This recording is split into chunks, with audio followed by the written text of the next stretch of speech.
49절에서 59절 말씀입니다. 누가복음 12장 49절에서 59절 말씀 제가 봉독하도록 하겠습니다.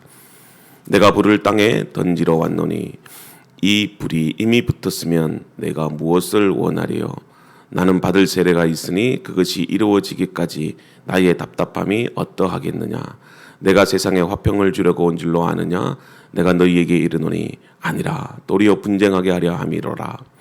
이후로부터 한 집에 5사람이 있어 분쟁하되 셋이 둘과 둘이 셋과 하리니 아버지가 아들과 아들이 아버지와 아버지가 딸과 딸이 어머니와 시어머니가 며느리와 며느리가 시어머니와 분쟁하리라 하시니라.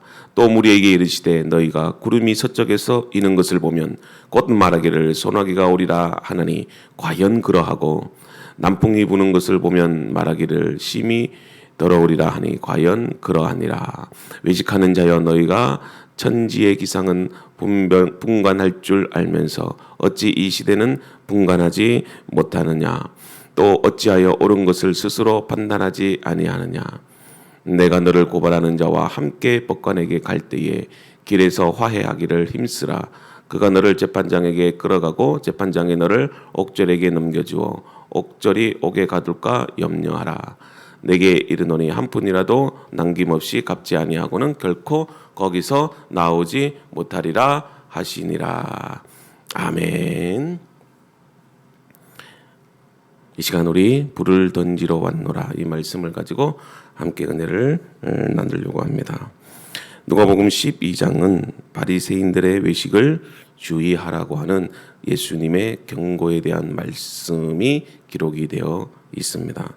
외식이라는 말은 자기가 이런 일을 하는 것이 죄라는 것을 알면서도 모른 척 의식적인 노력으로 자신과 남을 속이는 그런 어떤 행동을 말합니다.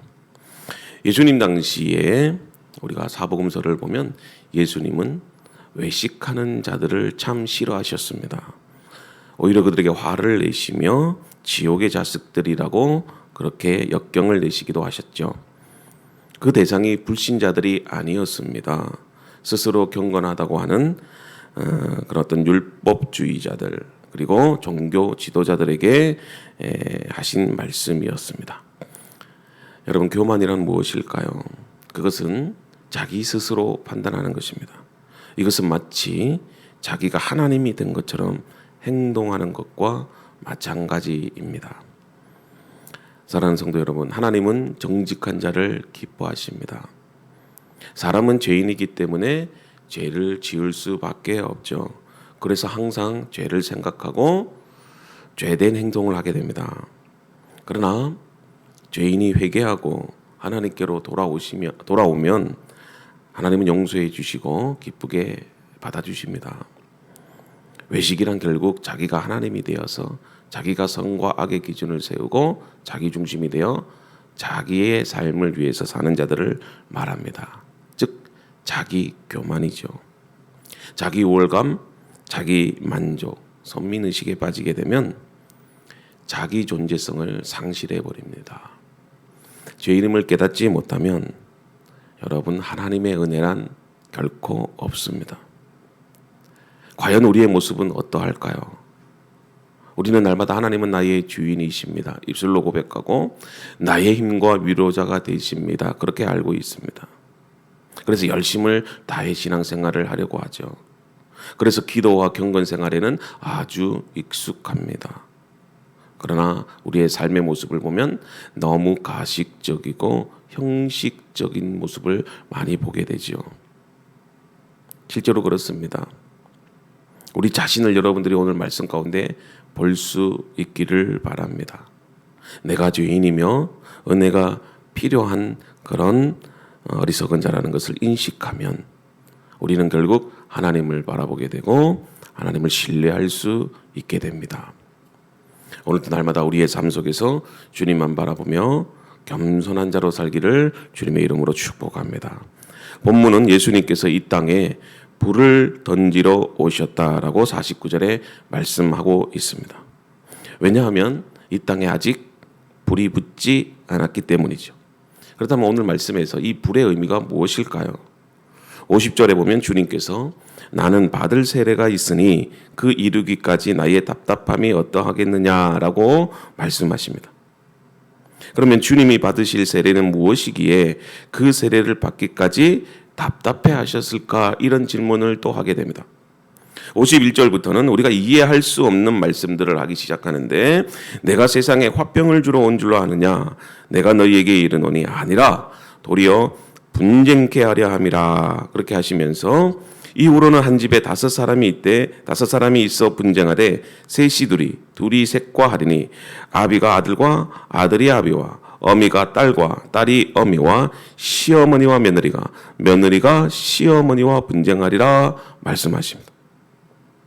오늘 말씀에서 도대체 불은 무엇이고 또 세례는 무엇이며 왜 집안 가족들이 이렇게 싸우고 다투는 것일까요?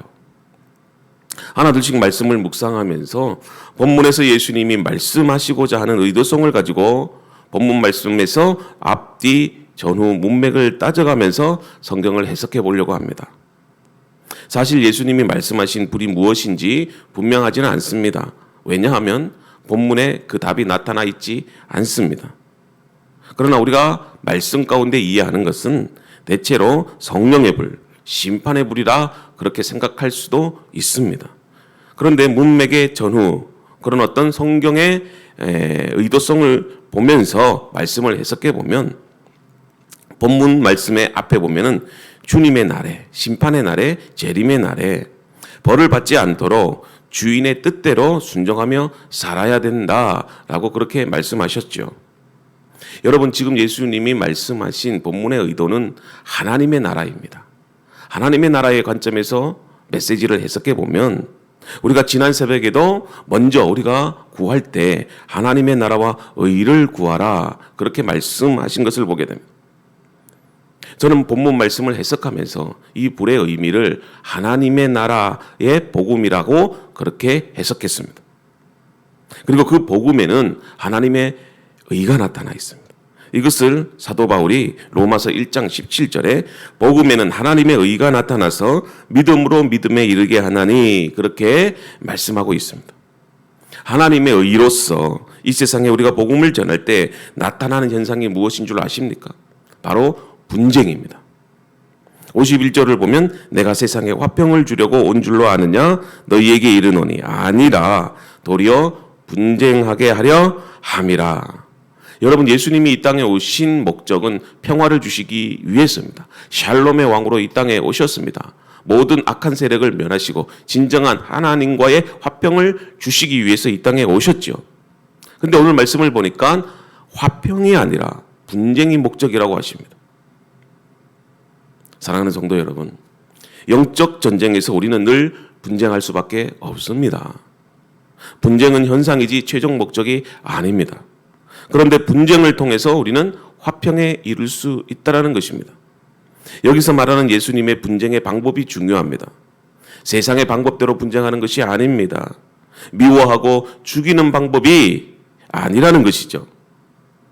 사랑하는 성도 여러분, 우리는 분쟁을 해결할 수 있는 방법이 있습니다. 갈등이 있는 곳에 그 갈등을 우리가 화평으로 바꿀 수 있는 방법이 있다는 것이죠.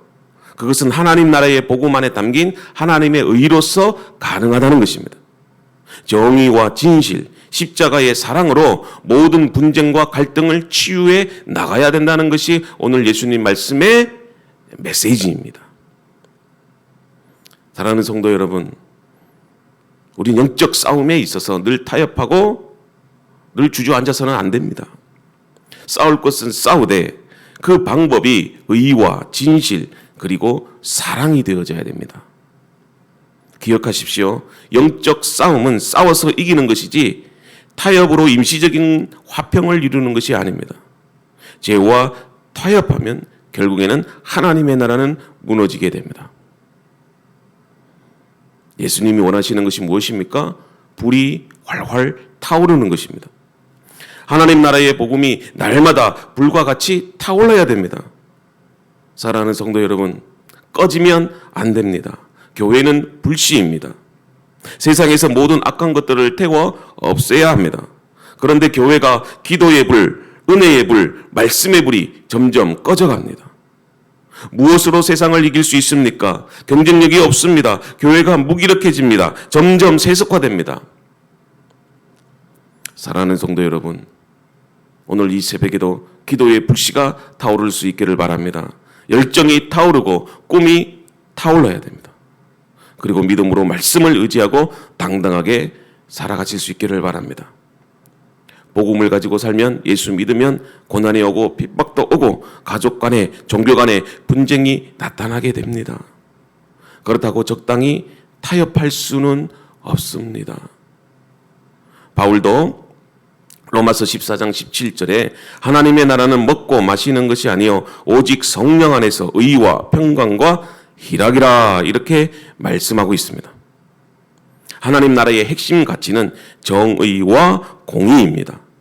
그리고 그 정의와 공의가 활활 타오르면 우리의 기도의 불이 타오를 수 있고 하나님의 나라는 이루어집니다. 그리고 그 뒤에 주어지는 결과는 하나님의 축복이요 은혜요 샬롬이고 평화가 나타납니다. 먼저 여러분들 오늘 이 새벽에 하나님의 말씀 안에 서 있을 수 있기를 바랍니다. 하나님 나라의 복음 안에 여러분들이 서 있기를 바랍니다. 오늘 하루도 세상을 이길 수 있는 힘을 가질 수 있기를 바랍니다. 기도와 말씀으로 믿음의 성장을 이루면 영적 싸움에서 우리는 승리할 수 있습니다. 타협하면 안 됩니다. 오직 복음의 불이 우리의 삶 가운데 활활 타오를 수 있어야 됩니다. 꺼지면 우리는 패합니다. 우리는 능력 없는 삶이 아닙니다. 주 안에서 능력 있는 삶을 살 수 있습니다. 오늘 이 새벽에도 기도의 불이 타오르고 말씀의 불이 타오르고 사랑의 불이 타올라 이 영적 전쟁에서 승리할 수 있는 저와 여러분들이 되기를 바랍니다. 우리 예수를 바르게 믿읍시다. 제대로 믿읍시다. 이것을 위해서 함께 기도할 수 있는 저와 여러분들이 되기를 주님의 이름으로 축복합니다. 하나님 아버지 감사합니다. 이 땅에 진정한 평화와 화평 그리고 우리에게 또 기쁨을 주시기 위해서 이 땅에 오신 예수 그리스도를 믿음으로 바라봅니다. 그러나 하나님 여전히 이 세상은 악의 세상이요 사탄이 지배하는 세상입니다. 그러므로 인해서 늘 갈등과 아픔과 상처와 분쟁이 나타날 수밖에 없습니다. 영적 싸움은 믿음으로 나가는 것이고 하나님의 말씀으로 나아가는 것입니다. 그러기 위하여서 우리에게 기도의 불, 말씀의 불, 사랑의 불을 활활 타오르라고 그렇게 말씀하시는 것을 보게 됩니다. 하나님 아버지, 우리가 신앙을 가짐으로 인해서 왜 갈등이 안 나타나겠습니까? 시련이 나타나지 않겠습니까? 분쟁이 없겠습니까? 인간의 죄가 있는 곳에는 늘 아픔과 상처와 절망이 있습니다. 그러나 하나님 우리는 싸워 이겨야 됩니다. 그 싸우는 방식이 하나님 공의와 정의, 사랑의 방법으로 나아가는 것임을 오늘 말씀을 통해서 깨닫게 해 주셨습니다. 하나님의 나라에는 아버지 하나님 하나님의 의가 있습니다. 그 하나님의 의로움으로 하나님 우리를 다스려 주시고 그 하나님의 의로움 가운데 살아갈 수 있도록 도와 주시옵소서. 하나님 사랑하는 믿음의 성도들 하나님 간절히 기도합니다. 삶의 현장에서 고통과 아픔, 어려움으로 눈물 흘리고 있나이다. 주님 위로하여 주시고 회복의 역사가 있게 하여 주시옵소서. 고통과 절망 속에서도 주님 바라보며 하나님 영적 싸움에서 승리케 하여 주시옵시고 늘 주 안에서 아름다운 믿음의 성숙을 이룰 수 있도록 도와 주시옵소서. 하나님의 나라는 먹고 마시는 것이 아니라고 하셨습니다. 오직 우리가 추구할 것은 성령 안에서 의와 평강과 희락이라고 하셨습니다. 오늘도 하나님 가족의 평강을 허락하여 주시옵시고 또 기뻐할 수 있도록 도와 주시옵소서. 사랑하는 성도들 또 이렇게 하나님 멀리 하나님 명절을 맞이해서 출타하는 성도도 있을 것이고 코로나로 인해서 또 함께하지는 못하지만 또 가족의 그런 어떤 사랑과 기쁨을 느끼고자 합니다. 함께 위로해 주시고 또 무엇보다도 가정 안에 구원이 있게 하여 주시옵소서. 절망과 고통 속에서도 소망을 품고 살아갈 수 있도록 도와주시옵시며 오늘도 우리와 함께 하시는 주님을 바라보며 믿음으로 나아가는 복된 아버지 하나님 삶이 되도록 이끌어 주시옵소서. 예수님의 이름으로 감사하며 기도드리옵나이다. 아멘. 이 시간 우리 함께 하나님 말씀 의지하면서 기도하겠습니다. 하나님의 나라와 의를 구하며 기도하시고 새롭게 시작되는 로덴교회 부흥과 하나님 나라의 회복을 위해서 여러분들 기도하실 수 있기를 바랍니다. 우리 교회 영구표가 함께 하나님의 나라를 이루어가는 것입니다. 오늘 또 하나님의 날